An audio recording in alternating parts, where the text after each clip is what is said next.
The Simps Awakening. You're pathetic. You bankrupted us, and you still have the nerve to show your face. Sierra Vance's palm cracked against my cheek, the sting sharp and hot. Those were the first words out of her mouth after I'd sacrificed everything for her family, only to end up broke. In my past life, I spent 10 years as their pack mule, serving Sierra and her parents day and night. In the end, they framed me as their fall guy, leaving me to die of a hacking cough in a cold, damp prison cell. It was only in those final moments that I realized the truth. I wasn't her backup plan or her knight in shining armor. I was just a piece of trash they used until the bag was full, then tossed into the incinerator. But now I was back, reborn into my freshman year of college, right when she first started reeling me in. I looked down at my phone. A text from Sierra had just popped up. "Hey babe, the new iPhone 18 is so gorgeous. I'm obsessed." I smiled, though there was no warmth in it. "Sierra, in this life, I'm the one holding the controller. Everything you and your family owe me. You're going to pay it back on your knees." Ethan, the iPhone 18 just dropped. All the girls in my sorority have one except me. My phone vibrated again with another notification. I bolted upright in my dorm bed, my heart hammering against my ribs. Sweat soaked through my t-shirt. I looked around. This was my old room. An NBA poster was still tacked to the wall, and my roommate, Marcus Big Mac Thompson, was hunched over his desk, slamming his keyboard while wearing his gaming headset. Everything was so real, yet so surreal. Wasn't I dead? I remembered the dark, moldy corner of that cell. I remembered the final lung-bursting cough as the pneumonia took me. Right before I died, I'd overheard the guards gossiping.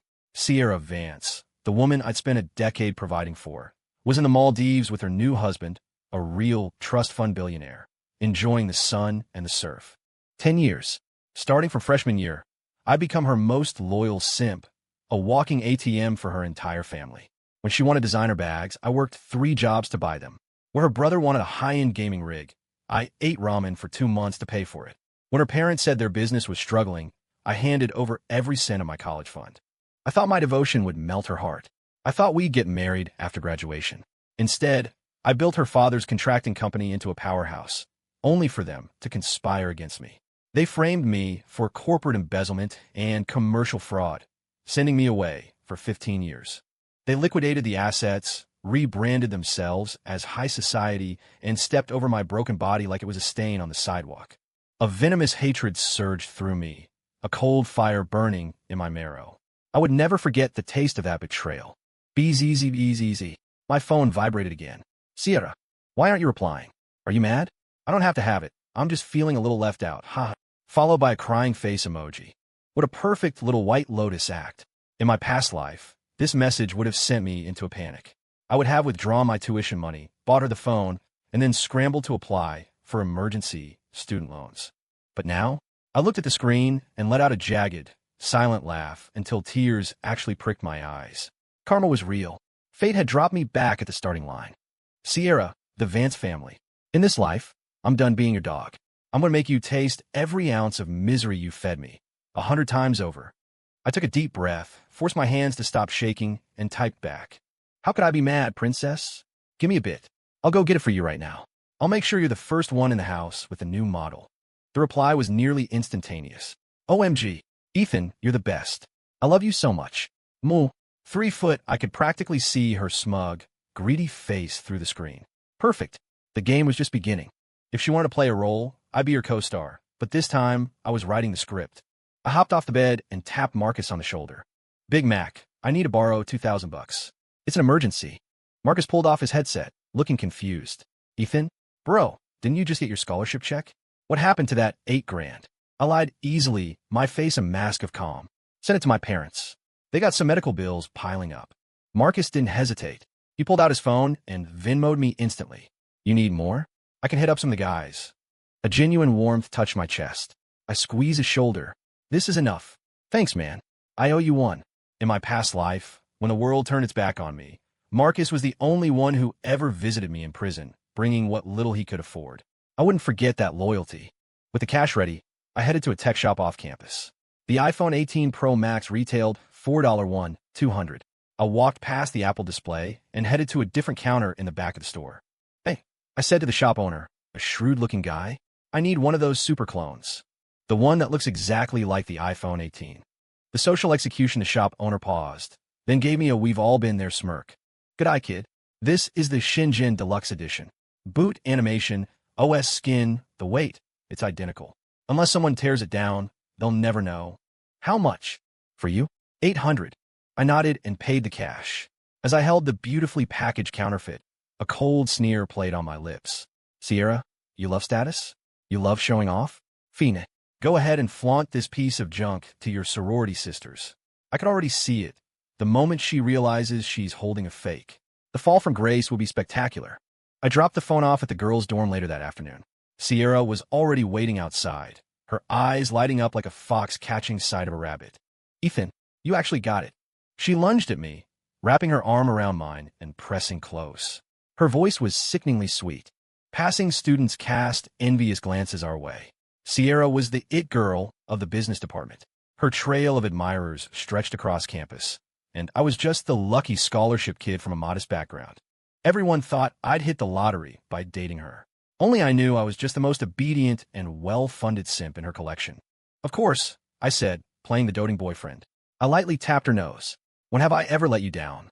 Sierra couldn't wait. She tore open the box, her hands trembling as she saw the rose gold finish. "Oh my God, it's beautiful. Ethan, you're literally the best." She stood on her tiptoes and gave me a quick, superficial peck on the cheek. In my past life, that tiny kiss would have kept me high for a week. Now it made my skin crawl. "Go on," I urged with a smile. "Go show the girls." "I will. Love you." She clutched the phone to her chest and ran back inside like a giddy child. The moment she was gone, my smile vanished. The air around me felt cold. "Sierra, enjoy your final moments of vanity. Very soon, you'll realize how much it hurts to fall from the clouds." I turned away, pulled out my own battered Android, and dialed a number I knew by heart. A tired, middle-aged man answered. "Hello. Is this Mr. Vance?" "It's Ethan Miller, Sierra's classmate." It was Arthur Vance, Sierra's father. On the surface, he was a self-made businessman. In reality, he was a predatory shark.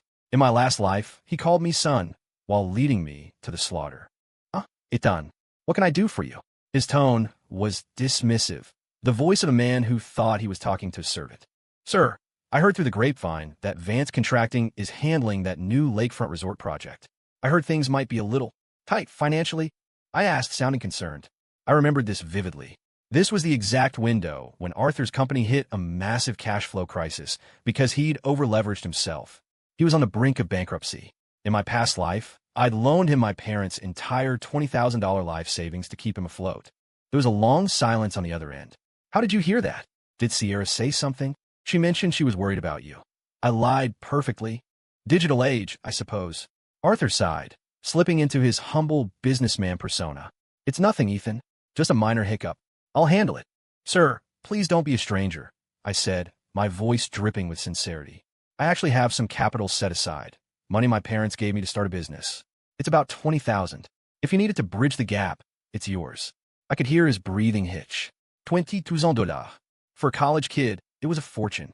For a man about to lose his company, it was a life raft. But he still had to play the part. I couldn't. "That's your family's hard-earned money. I can't take that." "Mr. Vance, we're family. Or we will be. Your business is my business." I threw the bait. And Arthur Vance, the shark, didn't hesitate. He let out a warm, paternal chuckle.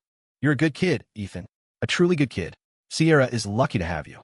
Tell you what, I'll take the loan just for a month. I'll pay you back in 30 days tops." I sneered at the phone. "Pay me back." In my last life, he never breathed a word about that money again. "Of course, sir. I'll bring the check by tomorrow." "Wonderful. Are you free for lunch tomorrow? Let me treat you." The fish was on the hook. The next morning, the campus social media feeds exploded. A post on the university's confessions page was trending, titled "Exposed Business Department Goddess Sierra Vance's New iPhone is a Fake." The post was brutal. It had photos of Sierra surrounded by girls, showing off her phone. But one high-res zoom shot showed the fine print at the bottom of the casing, designed by Superclone Labs. The OP was a tech nerd who did a full teardown of the laggy interface and the low-res camera. The comments were a bloodbath. "LOL, I saw her IG story yesterday, acting like a queen. Guess the queen is wearing cubic zirconia. If you're broke, just say that. Why buy a knockoff and act like it's real?" I heard her simp boyfriend bought it. Maybe he's the one who scammed her, or maybe they're both pathetic. I scrolled through the comments while eating my breakfast, feeling more refreshed than I had in years. Sierra lived for her goddess image. This public execution hurt her more than a physical blow ever could. Predictably, my phone rang.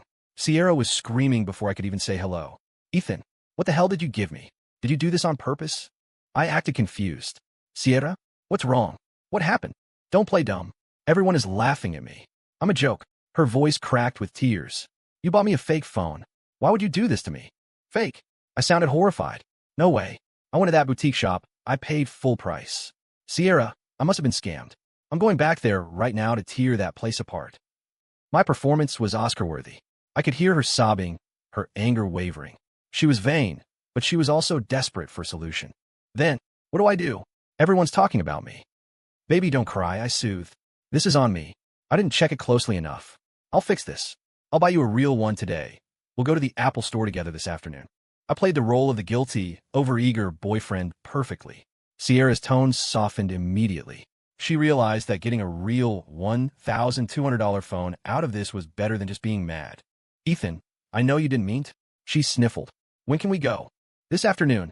I just have to handle something for my uncle first. I have to drop off some funds for his business.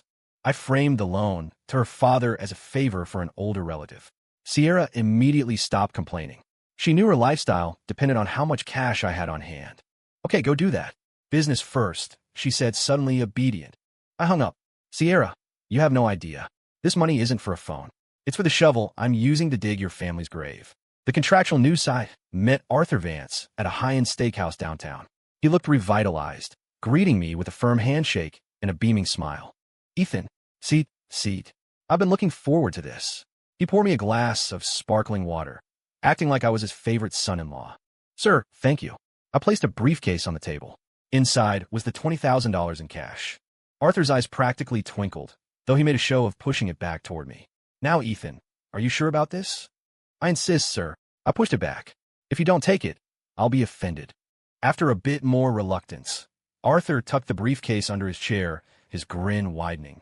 I won't forget this, Ethan. You've got a bright future. As the meal progressed, Arthur began to brag. He talked about Vance contracting, his vision for the resort, and how he was going to be the biggest developer in the state. I listened intently, nodding like an admiring student. Finally, I steered the conversation. Sir, how's the payment schedule for the resort project? Is the client being reasonable? Arthur sighed into his wine. Strict. They won't release the final payout until the whole thing passes inspection. The materials, the labor, I'm fronting everything. It's a massive strain. Exactly what I wanted to hear. I look concerned. That sounds risky. What if the client delays the inspection? If your cash flow stalls for even a few months? Arthur's face paled slightly. I'd hit the nerve. That was exactly how he went under in my past life. The client stalled him to death. Yeah, it's a concern, he admitted. I paused, then pulled a folder from my bag. Sir, I have a proposal. I'm a finance and law double major, and I've been looking into bridge financing models. I drafted a guaranteed early payment agreement for you. Take a look. I handed him the document. I'd spent a fortune on a high-end lawyer the day before to ensure every word was a trap. The core of the agreement was hidden in legalese. If Arthur's company failed to repay the bridge loan, which I would provide via a shell company, within a strict window after project completion, the lender had the right to acquire the company and all personal assets for exactly $1. The window was 7 business days after the project completion date. I knew for a fact the client would delay the official inspection by months. The idea is, I explained, you find a reputable guaranteed funding firm. They pay you 70% of the project's value up front. You get your liquidity, finish the job, and pay them back with interest once the client pays you. Arthur's eyes lit up. 70% of a $5 million project was $3.5 million. It wouldn't just save him, it would make him rich. Ethan, can you actually set this up? I know a manager at a private equity firm. I lied. An old friend of my dad's. If your project specs are solid, they'll give you the lowest interest rate in the city. But they're old school. They require total asset collateral. Arthur hesitated at the word collateral, but the thought of $3 million blinded him. He figured the project was a sure thing. The collateral was just a formality. Let's do it. Tell me what documents you need, and I'll have them ready by tonight. He clapped me on the shoulder, looking at me like I was a literal godsend. I smiled. Arthur, you'll never know that the private equity firm is a shell company I registered using the rest of my savings. And that contract you're about to sign? It's your death warrant. The next 2 months were eerily calm. Arthur's company was flush with cash, and the resort project moved ahead of schedule. Sierra got her real iPhone 18, and she spent her days flaunting it and being the perfect girlfriend to me, thinking she'd successfully hooked a whale. Meanwhile, I was working in the shadows. I took the remaining loan money and Marcus's cash and played the stock market. Using my memories of the coming tech boom and a specific crypto surge, I turned my small pot of gold into a massive fortune. Then, I quietly bought up the debt of the client who owned the resort project. I was now one of the people who controlled when Arthur Vance got paid. The resort was finished. The inspection phase began. As expected, the client, now influenced by me, began finding every tiny fault. The paint color was off by a shade. The tiles weren't perfectly aligned. Arthur was confident at first. He sent crews to fix everything. But a week passed, then two, then a month. The inspection report remained unsigned. Vance Contracting's funds began to dry up again, and the bridge loan deadline was looming. Arthur called me, his voice trembling with panic. "Ethan, something's wrong. The client is being impossible. The loan is due next week. What do I do?" "Sir, let me talk to my friend at the firm. I'll see if I can get you an extension." I acted for a day, then gave him the crushing news. "Sir, I'm so sorry. They said it's company policy. If the funds aren't in by next Friday, they're going to initiate a legal takeover and liquidation." "Liquidation? Ethan, we'll lose everything." "Sir, there's only one way," I said urgently. "You have to get that client, Mr. Sterling, to sign off. No matter what he wants, you get it to him." Desperate, Arthur Vance prepared for one last negotiation. He didn't know that Mr. Sterling was already on my payroll. The humiliation Arthur Vance stood outside the office of Reggie Sterling, the project head, clutching a briefcase with $10,000 in incentive cash. He looked 10 years older, his suit rumpled, his pride hanging by a thread. Sterling, a man known for being a cruel narcissist, let Arthur wait for 3 hours before calling him in. "Reggie, please," Arthur begged, pushing the briefcase across the desk. "The project is perfect. Just sign the damn report." Sterling didn't even look at the money. He leaned back in his leather chair, a malicious smirk on his face. "Arthur, the quality is trash. I can't put my name on that. We fixed everything you asked for." "Maybe," Sterling mused, "but my back is killing me today. Tell you what, Arthur, you want the signature? Get behind me and give me a massage. Really dig into those knots." Arthur's face turned a violent shade of purple. A CEO, a man of his standing, acting like a servant?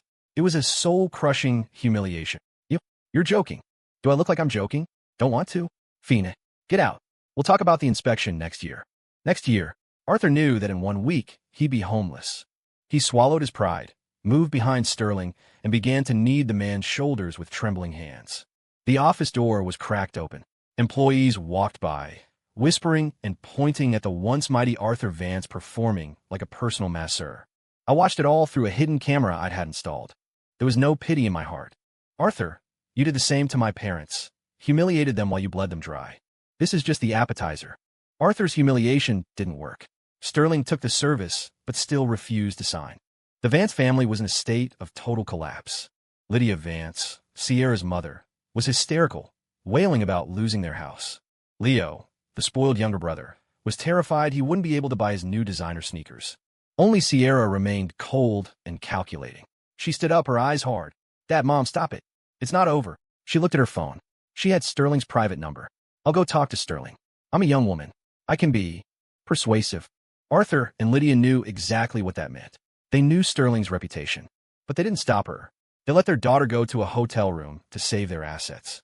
Sierra dressed in her most provocative outfit and left. What happened that night was never spoken of, but the result was clear. The next morning, the inspection was signed. Sierra returned home looking hollow, her eyes dead. She called me, her voice filled with a strange, dark sense of triumph. "Ethan, it's done. We're safe." She expected me to praise her, to comfort her. I just gave her a flat, "Oh, Ethan, I sacrificed everything for this family." She whispered. "I'm sure you did," I said. "You're the best, Sierra." I hung up, feeling a surge of pure, cold joy. "Sierra, you think one night of sacrifice saves you? You just tighten the rope around your own neck." The final day arrived. Arthur went to the bank to get the payout, but he was met with a cold rejection. I had filed anonymous whistleblower reports regarding Vance Contracting's safety violations and fraud. His accounts were frozen. The deadline for the bridge loan hit zero. I walked into the Vance living room with a team of lawyers. Sierra opened the door, her face pale. "Ethan, why are you here with these people?" I didn't answer. I walked into the center of the room. Arthur and Lydia sat on the sofa, looking like ghosts. Mr. Vance, my lawyer said, placing a document on the coffee table. The loan is unpaid. According to Section 17, Clause 3 of your agreement, Zenith Capital is now exercising its right to acquire Vance Contracting and all personal assets, including this house and your vehicles, for the sum of $1. What? That's a scam. Lydia screamed. Ethan, tell them. This is your friend's company. I finally dropped the act. I looked at Sierra, then at her parents, and let out a cold, mocking laugh. I should introduce myself properly, I said, my voice echoing in the silent room. I am the founder and sole owner of Zenith Capital. It's my company, and I'm the one taking everything. The blood drained from Sierra's face. She stumbled back, looking at me as if I were a monster. You, how? Surprised? I leaned in close to her. You always wondered where a poor student got all that money. Every cent I spent on you was a brick in your family's tomb. Every nice thing I did was honey-coated poison. I turned to Arthur. 10 years ago, in a life you don't remember, you framed me. You took my parents' money and let me die in a cage. Well, Arthur, the bill has finally come due. This house is mine. The cars are mine. The company is mine. You have 24 hours to pack your bags and get out. The new dawn the next day, the Van Cess were evicted. Their bank cards were pieces of useless plastic. Their luxury SUVs were towed away. Vance Contracting was rebranded as Zenith Construction. I used my knowledge of the industry to purge the corruption and turn it into a legitimate powerhouse. As for the Van Cess, their descent was faster than their rise. Arthur Vance couldn't handle the shock. He suffered a massive stroke and ended up paralyzed in a state-run nursing home, smelling of cheap disinfectant and regret. Lydia Vance, the woman who once looked down on everyone, was forced to take a job cleaning hotel rooms, her hands chapped from bleach, her days spent scrubbing the toilets of people she used to consider beneath her. Leo dropped out of school and disappeared into the gig economy, working back-breaking shifts at a warehouse just to afford a room in a basement.